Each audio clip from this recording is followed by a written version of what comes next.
Et coucou, c'est Mathilde, et Loïc. psychologue scientifique au micro du podcast Le Militant Psy, Le Militant Psy, c'est le podcast qui lit dans tes pensées et qui répond aux questions que tu ne t'étais jamais posées au regard de la société.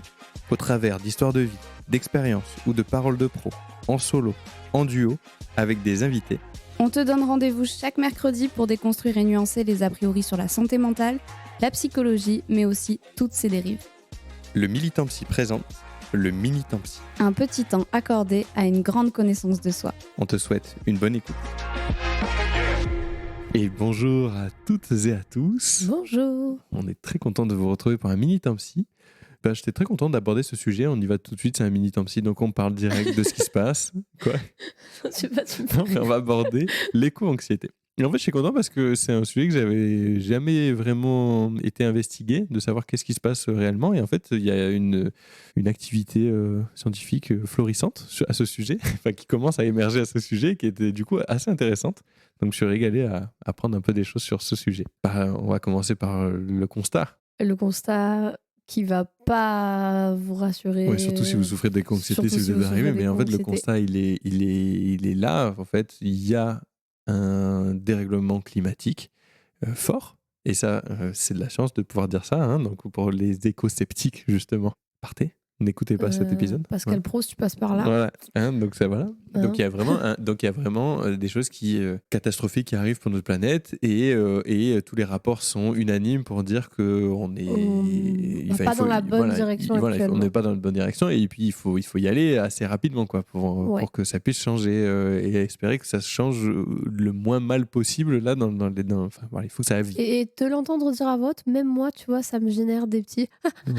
Ouais. Mais c'est vrai. On va parler de ça parce que tu fais partie peut-être d'une des catégories. Et tu peux le dire, de ces gens qui souffrent un peu d'éco-anxiété. Et en même temps, c'est vrai que ça fait... Enfin, l'anxiété, parfois, le stimulus n'est pas très... Il n'y a pas un stimulus franc.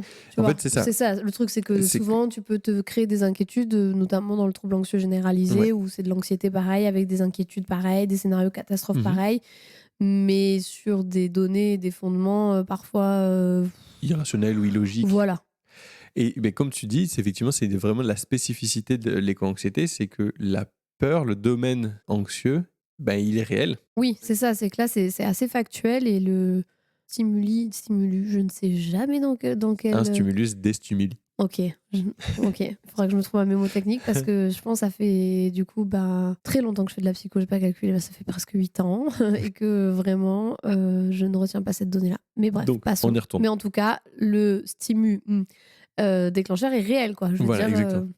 Voilà, il va se passer quelque chose si on fait rien. En gros, c'est ça. Et donc, ça, c'est la différence qu'on peut avoir avec un trouble anxieux où justement, on va être plutôt inquiet pour quelque chose qui ne devrait pas arriver. Et là, même si c'est pas imminent là tout de suite dans nos vies, en fait. Pas imminent, et on sait pas exactement comment les choses vont se dérouler. Exactement. Mais donc, il y a vraiment ce truc-là. Il y a quand même de l'incertitude, quoi. Comment on pourrait définir l'éco-anxiété ? C'est des inquiétudes chroniques. C'est important ce mot, c'est chronique.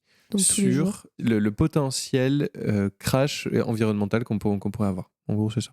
Donc, des personnes qui vont vraiment s'inquiéter et avoir des symptômes manifestes d'anxiété, éprouver des angoisses, etc. quand ils pensent et qu'ils réfléchissent et qu'ils ruminent et qu'ils s'inquiètent autour du climat, du changement climatique et de ce qu'il peut arriver au niveau des catastrophes naturelles à venir. C'est ça. Globalement, ce sont des symptômes qu'on peut retrouver dans les troubles anxio-dépressifs, qu'on retrouve dans l'éco-anxiété. Ça touche plutôt les jeunes, les jeunes générations, en fait, et toutes les personnes conscientes, en fait, de ce changement. Donc, toutes les personnes investies dans le climat, complètement. toutes les personnes qui militent, en fait. De toute façon, les burn-out militants, on en parle de plus en plus, mais les écologistes, les militants écologistes, etc., ce sont des personnes qui sont très touchées par l'éco-anxiété. Les gens qui sont au contact de la nature, en fait, sont plus à risque de développer ces inquiétudes. De par les métiers aussi, du coup. C'est ça. Donc, les personnes qui sont agriculteurs... travaillent dans les forêts. Voilà, toutes ces personnes-là sont plus à risque. Et les plus jeunes, parce que plus conscients, et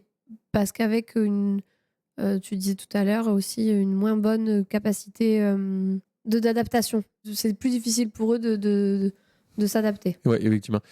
Ces grands changements à venir demandent effectivement une capacité à mieux flexibiliser sa pensée, à faire face en fait, et à s'adapter à ça.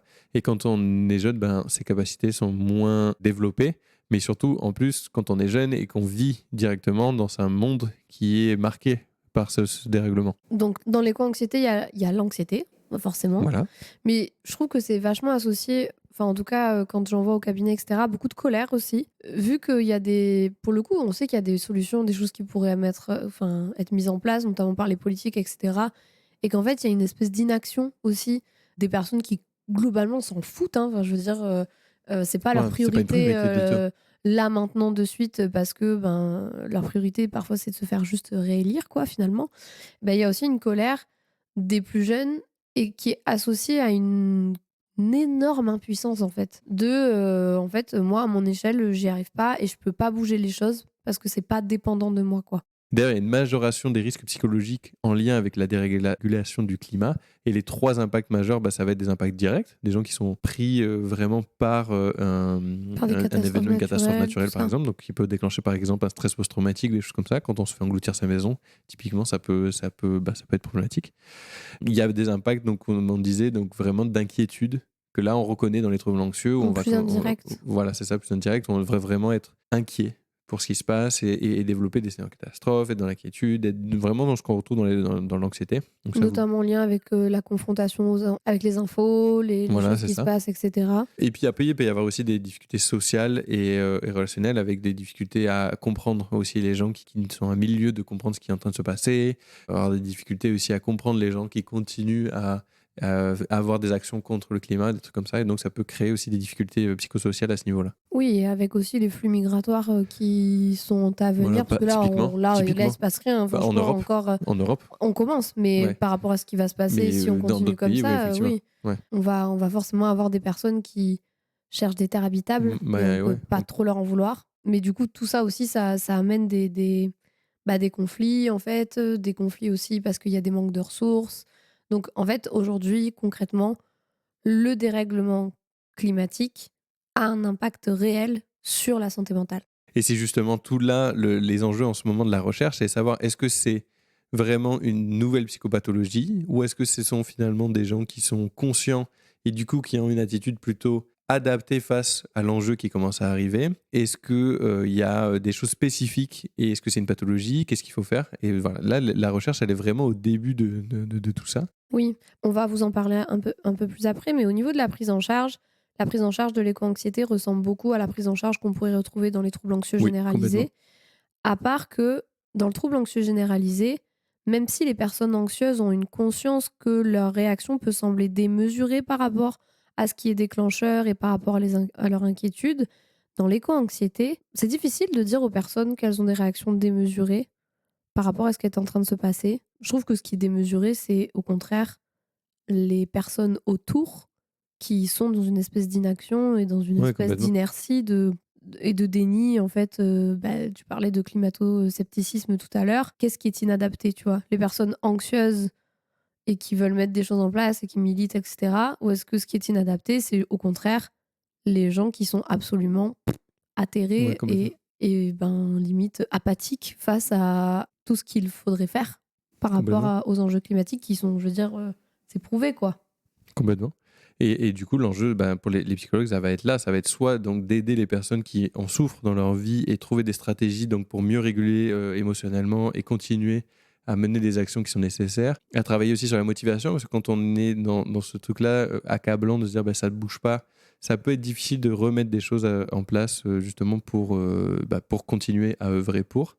Et puis, peut-être mener des réflexions sur comment les psychologues peuvent aider à surtout faire changer les personnes qui ne bougent pas pour l'instant, qui Mmh, sont dans mmh, un mmh, mmh. déni, qui ne sont pas dans des pratiques, comment on mène bien des campagnes pour montrer aux gens les premières choses à faire pour mieux vivre dans notre planète abîmée, par exemple. Je trouve que, en tout cas, ce qui est sûr, c'est que on sait que les psychopathologies se développent, enfin, c'est multifactoriel, il y a plusieurs facteurs qui interviennent, et cetera. Je trouve que ça fait vraiment partie des psychopathos où c'est très sociétalement lié, tu vois? On a beaucoup parlé du fait que, par exemple, les femmes souffrent plus de troubles anxio-dépressifs que les Ouais. hommes et on sait que la société aujourd'hui induit aussi, Mhm. de par, plein de choses, le fait qu'on soit dans une société patriarcale, le fait qu'aujourd'hui les femmes souffrent plus de ça, ça c'est sociétalement induit. L'éco-anxiété est aussi, je trouve, sociétalement induite de par le fait que ce sont des gens qui sont conscients dans une société inconsciente face au réchauffement climatique. Tu vois ce que je veux dire ou Ouais, pas? complètement. Ils sont confrontés. Plus on est conscient, plus ça peut être compliqué. Et là où il faut intervenir, ça va être le moment où la conscience entraîne une altération de la qualité de Oui, vie. Parce que c'est ça aussi, l'enjeu, c'est que si on n'est pas bien et que ça nous impacte, on va aussi moins œuvrer pour les causes qui sont c'est importantes ça. pour nous. En fait, c'est tout le mais c'est comme ça aussi dans le militantisme, en fait. Les gens militants, ce sont des gens conscients qui militent pour généralement des valeurs, nobles enfin, c'est difficile de pas être d'accord, avec, leurs combats et cetera. Mais par contre, la limite, elle est entre il ne faut pas laisser sa santé mentale dans son Voilà, c'est ça. militantisme. En fait, c'est que l'éco-anxiété, enfin, c'est difficile de ne pas la comprendre. Difficile de dire aux gens: «Mais non, t'inquiète, stresse pas, ne t'inquiète pas, ce sont des scénarios catastrophes qui ne vont pas arriver», mais c'est dans quelle mesure, en fait, jusqu'où on peut aller dans le militantisme et là-dedans, sans que ça impacte sa qualité de vie. Parce que par contre, y laisser sa vie, y laisser sa santé mentale, là, par contre, ça en vaut plus le jeu, quoi. Ouais, exactement. Et du coup, voilà, les prises en charge vont vraiment s'axer sur ces choses-là, sur qu'est-ce qu'on peut faire comportementalement, cognitivement, pour essayer de réguler ça et continuer à vivre notre vie du mieux possible avec tout ça, quoi. Donc nous, quand on est psychologue et qu'on reçoit quelqu'un qui a, de l'éco-anxiété, par exemple, et ben, on va, le prendre en charge un peu comme un tag, dans un premier temps. C'est-à-dire, on va vraiment travailler sur, l'incertitude, sur le fait d'apprendre à se désengager de ses pensées, anxieuses, de se désengager de ses inquiétudes, de se recentrer aussi, sur, des activités de plaisir. C'est-à-dire, déjà ne pas faire que ça. Même si, le mode de vie peut être, adapté et cetera, et ben, avoir quand même des temps où on ne pense pas qu'à ça. Parce que c'est comme ça qu'on fait aussi des burn-out militants et Ouais, complètement. cetera. C'est quand, toute la vie, la pensée, le comportement, l'émotion est tournée vers le combat et en fait, le problème, c'est que sur la durée, bah, c'est épuisant et si le but, c'est de continuer à militer, de continuer le combat et cetera, bah, il faut de la ressource pour ça, il faut de l'énergie et donc c'est de trouver un juste milieu entre laisser place à ses combats et ses valeurs et en même temps, bah, continuer de profiter de la vie tout court.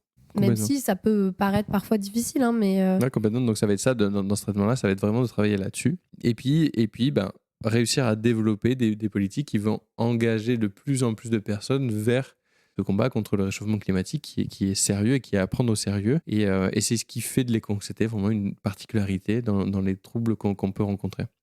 Donc on est vraiment au début des recherches, donc on ne peut pas vous donner beaucoup plus d'infos mmh que mh. ça parce que on est encore sur du tâtonnement, tout ça, mais c'est une réalité pour des personnes qui, voilà, Mmh quand on mh. parle de ça, c'est une réalité, hein, c'est pas un concept flou ou à la mode ou quoi. Donc c'est vraiment une réalité clinique et une réalité scientifique de plus en plus. Et ce qui peut Et vous aider, c'est vraiment de réduire aussi, ce qu'on appelle la dissonance cognitive, c'est-à-dire, de faire en sorte que vos comportements collent le plus possible à vos valeurs exactement. et donc d'être plus dans l'action que vraiment dans l'inquiétude et cetera où, bah, s'inquiéter Mhm. malheureusement, vous aurez beau vous inquiéter, tous les jours de votre vie, ça va pas régler le changement climatique. Par contre, ça peut vous pourrir la vie et donc adopter des gestes finalement, qui vont coller davantage à vos valeurs, qui vont vous permettre de vous apaiser parce que vous allez vous sentir aligné avec ce que vous faites. Donc ça va être réduire sa consommation de viande, voire passer sur une consommation végétalisée, avec essentiellement Les végétaux. des végétaux finalement. Réduire les transports du type individuel, type voiture. Non, mais voilà, de Euh, réduire la viande, faire du recyclage et d'avoir en fait des comportements qui vont dans le sens de ce qu'on veut voir pour notre planète. Mais voilà, il y a des actions à titre individuel qu'on peut mener qui vont Mhm. déjà dans ce sens-là. Après, moi, je fais partie de ceux qui pensent qu'effectivement, le plus gros à faire est au niveau des politiques. Et du coup, Il voilà. faut vraiment qu'ils se Et du bougent. coup, s'engager, pourquoi pas, effectivement, Voilà. pour ça, s'engager par le vote et par des actions peut-être politiques ou associatives vers du changement, quoi. Dans tous les cas, si c'est source de souffrance, on se fait accompagner Oui, par des psychologues ça. qui s'y intéressent et qui y sont formés. C'est pas parce que c'est inévitable ce changement climatique que personnellement, on peut pas réussir aussi à vivre le mieux possible avec ça. En fait, il ne faut pas que ce soit une contre-indication au bonheur, si je peux dire ça comme ça. C'est C'est-à-dire joli. que de toute façon, que vous soyez malheureux, malheureuse, ça n'aura pas d'impact. Ça n'aura d'impact que sur vous. Et donc, il faut préserver aussi votre qualité de vie et préserver votre santé mentale. Parce qu'en plus de ça, on a besoin de personnes qui se préservent pour continuer à militer, à combattre pour toutes ces choses.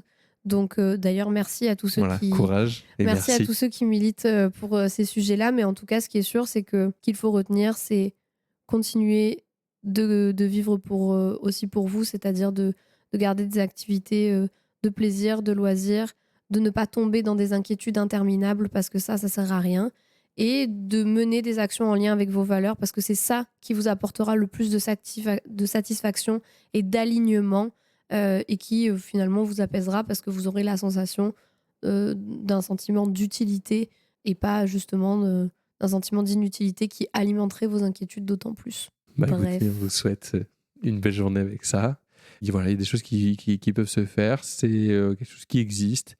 Et puis, ben voilà, on vous souhaite plein de courage et ben voilà, continuons en fait Et merci aux d'en parler. écologistes. C'est ça. Et il faut Non, mais continuer d'en vraiment. parler. Voilà, il faut continuer d'en parler, continuer à œuvrer personnellement. Et les choses vont bouger, mettre du temps, mais bougeront petit à petit, quoi. On se dit à la semaine prochaine. Merci Alice pour le montage de Merci cet épisode beaucoup. et à bientôt. À bientôt. Cet épisode touche à sa fin, mais pas de panique. On se retrouve dès la semaine prochaine, toujours le mercredi pour un nouvel épisode.